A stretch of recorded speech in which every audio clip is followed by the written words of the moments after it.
حضور پاک صلی اللہ علیہ وآلہ وسلم کی زیارت کا ہر شخص کو شوق ہوتا ہے۔ حضرت نواب صدیق حسن خاں صاحب بھوپالی نے لکھا ہے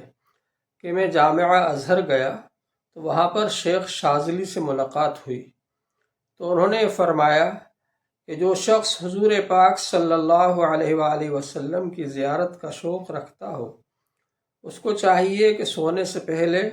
اعوذ باللہ من الشیطان الرجیم 5 بار پڑھے، بسم اللہ الرحمن الرحیم 5 بار پڑھے، اور اللہم بحق محمد ارنی وجہ محمد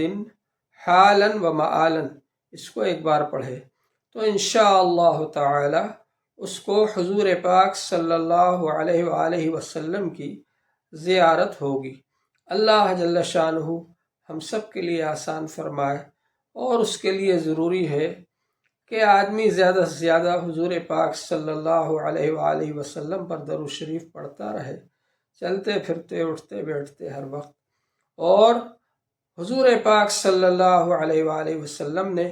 کس وقت کون سا کام کیا ہے، کس وقت کون سا کام کرنے کا حکم دیا ہے، ایک ایک سنت پر عمل کرنے کا اہتمام کرے تو انشاءاللہ تعالی اس کو یہ سعادت حاصل ہوگی۔